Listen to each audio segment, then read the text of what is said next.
Sir తప్పండి.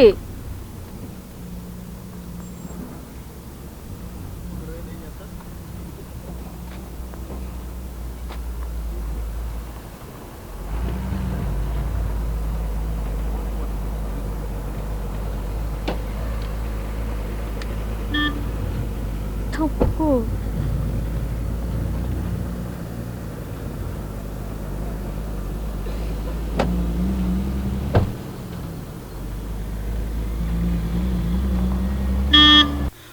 అమ్మ, ఈ వెలుగొండ ప్రాజెక్టు ద్వారా కొన్ని లక్షల ఎకరాలకు సాగునీరు అందబోతుంది. ఇది దశాబ్దాల కళ. ఈ రోజున ఈ ప్రాజెక్టు రేపు ఈ నెల చివరిలో ప్రారంభించబోతున్నారు టన్నెల్ 1 ద్వారా. ఈ నీటి పరిస్థితులు కానీ నీటి కష్టాలు కానీ ఎప్పటి నుంచి ఉన్నాయి? మీరు ఒక రైతుగా ఈ ప్రాజెక్టు గురించి ఏం చెప్తారమ్మా? చెప్పండి. సుమారుగా అయింది సార్, 40 సంవత్సరాల నుంచి చేస్తున్నాము. ఈ బోర్లు ఒక బోరుకు 4 బోర్లు వేపించినాము, నీళ్లు రావటం లేదు. చాలా నష్టపడి అప్పుల పాలైపోయినాము. ఇప్పుడు ఒక 7 కరువు వచ్చింది, మళ్ళీ గట్ట చేరుతాం లేదని భయం అవుతుంది. మళ్ళీ ఆ స్వామి వేసిన మాకేమన్నా ఒక రోగకు అవకాశం పెట్టలేదు. మళ్ళీ నీళ్ళు వచ్చేది, మళ్ళీ ఎట చేయాలనో ఏమో స్వామి మళ్ళాడిపోతున్నాము. చేతనే ఉండం 40 సంవత్సరాలు. వేల కోట్ల రూపాయలతో ఈ రోజున ఆ ప్రాజెక్టు చేశారు చంద్రబాబు నాయుడు గారు. ఆయన కళ, ఆయన సాకారం చేస్తున్నారు. మీ కళ, మీకు ఎన్నో ఏళ్ల నుంచి మీ కళమ్మ ఇది. ఈ రోజున నీరు అక్కడ నుంచి కృష్ణా జలాలు మీకు వస్తాయని ఎప్పుడైనా అనుకున్నారా?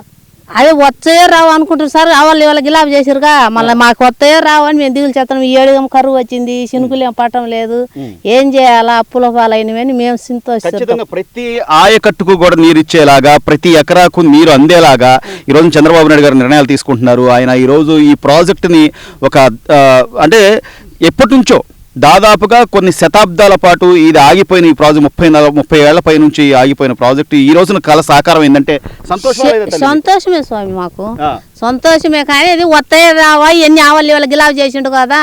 మళ్ళీ మాకు పారకం అందుతుంది లేదో, మా శాలలో పొలాలలో కాలం ఇచ్చిన అన్ని సంతోషమే స్వామి. మళ్ళీ అదే అండి సంతోషమే. నీళ్ళు వస్తుండే అనుకో, మాకు వస్తాయో రావని మేము మళ్ళీ అది ఒక్కరి చింత చేస్తాం. ఎంతో మంది బోరు బావుల కోసం, బోరు నీళ్ల కోసం ప్రయత్నాలు చేసి అవును అందరికి అసలు బోర్లు పడ్డాయా ఇక్కడ ఎప్పుడైనా? పడినాయి కానీ నీళ్లు లేవు, నీళ్లు పట్టంలే, నీళ్లు లేవు. అది ఇప్పుడు వేసిండు ఆ స్వామి. మళ్ళీ ఆ స్వామి మాకు అవకాశం వస్తుంది రాదని మేము అనుకుంటున్నాం. అది ఇంకా చింత చేస్తున్నాము. ఎదుగు ఒక్కొక్క చేనుకి ఎకరాకు 2 బోర్లు రేపించినాం చూడు, సరిగా నీళ్ళు రావటంలే. ఇప్పుడు 2 ఎకరాల పొలం వేసినాము, దానికి నీళ్ళు అందుతుండే. మళ్ళీ స్వామి ఆవల్లి వాళ్ళ గిలా చేసిండు, దీనికి అవకాశం ఉందా లేదని మేము ఆలోచించుతున్నాం. అట్లాగే ఇక్కడ ఫ్లోరైడ్ నీళ్లు వాటి వల్ల ఎంతో మంది అంగవైకల్యం పొందిన వాళ్ళు ఉన్నారు. కనీసం మంచినీళ్ళు తాగుదామంటే లేని పరిస్థితి నుంచి ఈ రోజు మీ కృష్ణా జలాలు మంచినీళ్ళుగా కూడా అందించబోతున్నారు. సంతోషమేనా తల్లి? సంతోషమే. మళ్ళీ అదేంది కాదంటం లేదు. ఆయన చేసిన పని అన్ని సంతోషమే మాకు. ఆ రోడ్లు బాగా చేసిండు, కాలం బాగా చేసిండు, అన్ని చేసిన. అదే నీళ్లు మాకు బోలరకు వస్తాయా అందవా, అది ఒక్కటి.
ప్రాజెక్టుకి ముఖ్యమైనటువంటి ప్రధానమైనటువంటి భాగం దగ్గర మనం ఉన్నాం. ఇప్పుడు మనం చూస్తున్నాం టన్నెల్ 1 పూర్తయిపోయి రేపు ప్రారంభోత్సవానికి సిద్ధంగా ఉన్నటువంటి కెనాల్, ఏదైతే టన్నెల్ 1 నుంచి వచ్చే వాటర్కి సంబంధించిన విజువల్స్ మనం అక్కడ ఆ ద్వారం గుండా వచ్చే విజువల్స్ మనం చూస్తున్నాం. అలాగే ఇటు పక్కన వెంటనే టన్నెల్ 2, ఇప్పుడు దాకా మనం ఎక్కడైతే మనం చూసామో టన్నెల్ 2 నుంచి వచ్చేటువంటి నీరు, దానికి సంబంధించినటువంటి దారి చూస్తున్నాం.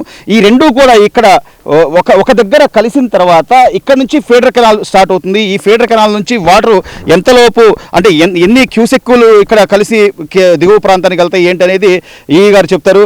సార్, ఈ ఫీడర్ కెనాల్కి సంబంధించి ఈ 2 టన్నెల్స్ నుంచి వాటర్ ఎలా అనుసంధానం అవుతాయి ఏంటి, దీని గురించి ఎక్స్ప్లెయిన్ చేయండి సార్.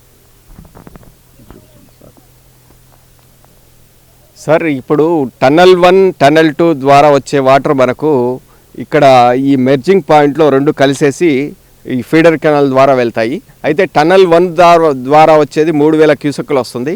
టన్నల్ 2 ద్వారా వచ్చేసి 8587 క్యూసెక్కులు వస్తుంది. ఈ 2 కలిసి అక్కడ వచ్చేసి జాయిన్ అయిపోయి 11500 క్యూసెక్కులు అవుతాయి. ఆ 11500 క్యూసెక్కులకు అక్కడ నుంచి చేయబడ్డ ఫీడర్ కెనాలు దాదాపు 23 మీటర్ల విడ్త్తో ఉంటుంది. ఇది ఆ కెనాల్ వచ్చేసి 11887 క్యూసెక్కుల్ని డ్రా చేయగల కెపాసిటీతో దాన్ని నిర్మించారు. ఈ కెనాల్ వచ్చేసి 21.6 కిలోమీటర్లు ఉంటుంది. ఈ 21.6 కిలోమీటర్లు వచ్చేసి మన వెళ్ళిన తర్వాత నల్లమల్ల సాగర్లోని జలాశయంలో పడుతుంది ఈ వాటర్. ఈ వాటర్ రోజుకు అంటే 11587 క్యూసెక్కుల లాగా ఒక రోజు 24 అవర్స్ గానే రన్ అవుతే మనకు ఒక టీఎంసీ ఆఫ్ వాటర్ ఫ్లో అయినట్టు. అలా 45 డేస్లో మనం ఒక 45 టీఎంసీస్ డ్రా చేయాలని ఈ ప్రాజెక్ట్ సంకల్పించారు. తర్వాత వచ్చేసి ఈ ప్రాజెక్టు వల్ల 4,47,000 ఎకరాలకు తర్వాత 15 లక్షల మంది జనాభాకు తాగునీటిని అందించగలదు. ముఖ్యంగా ఈ వెలుగొండ ప్రాజెక్టులో ఏంటంటే తాగునీటికి చాలా ఇబ్బంది. ఇది ఫ్లోరైడ్ ప్రాంతము. ఈ ఫ్లోరైడ్ వల్ల జనాలకి వచ్చే వ్యాధులు మనకు ఏదే కాళ్ళు వంకర పోవడం, చేతులు వంకర పోవడం ఇలాంటివి ఉంటాయి. ఇవన్నీ ఈ కృష్ణమ్మ జలాలతో నివారించబడతాయని మనం మరీ కోరుకుంటున్నాము. ఒక ఎగ్జిక్యూటివ్ ఇంజనీర్గా అధికారి స్థాయిలో మీరు ఎన్నిసార్లు అసలు ఆ టన్నెల్లోకి వెళ్ళి ఉంటారు? అంటే కొన్ని కిలోమీటర్ల దూరం 4 అడుగులు వేస్తేనే లోపలంతా చీకటమయంగా అట్లా ఉంది.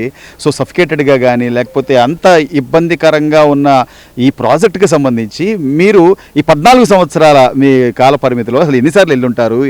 మీరు ఎలాంటి అనుభవాలు ఎదుర్కొన్నారు దానిలో? సార్, ఇప్పుడు యాక్చువల్గా నేను ఇక్కడ మొదట 2007 నుంచి 2013 వరకు డిఏగా వర్క్ చేశాను. అప్పుడు టనల్ బోరింగ్ మిషన్ టనల్ 2లో ఉండే ఈ టనల్ బోరింగ్ మిషన్ మేమే కమిషనింగ్ అంతా చేశాము. బట్ బోరింగ్ స్టార్ట్ చేసే టైంకి నాకు ట్రాన్స్ఫర్ వచ్చేసి కడప జిల్లాకి వెళ్ళిపోయాను. మళ్ళా తర్వాత వచ్చేసి నాకు మొన్న రీసెంట్గా 2024-25లో ప్రమోషన్ వచ్చిందండి యాజ్ ఎగ్జిక్యూటివ్ ఇంజనీర్గా. నేను ఇక్కడ జూన్ 18న జాయిన్ అయ్యాను. 2025 జూన్ 18న జాయిన్. ఆ రోజు అన్ఎక్స్పెక్టెడ్గా జాయిన్ అయ్యాను. ఆ రోజే నాకు వర్క్స్ ఎగ్జిక్యూట్ చేయడానికి అన్ఎక్స్పెక్టెడ్గా టనల్లోకి వెళ్ళాల్సి వచ్చింది. సో ఫస్ట్ టైం చాలా విపరీతంగా భయపడ్డాను సార్ ఆ సఫోకేషన్కు. తర్వాత అసలు గాలి ఆడటం లేదు, ఆ విధంగా ఉండి డిఫరెంట్గా ఫేస్ చేశాను. తర్వాత ఒక 2-3 సార్లు వెళ్ళంగా నాకు కొద్దిగా అలవాటు పడ్డాను. తర్వాత వచ్చేసి అయినా ఎవ్రీ టైం వెళ్ళినప్పుడు కూడా నాకేంటంటే 10-15 నిమిషాలు కింద నిలబడితేనే ఆ సఫోకేషన్ వచ్చేసి ఇదైపోతుంది.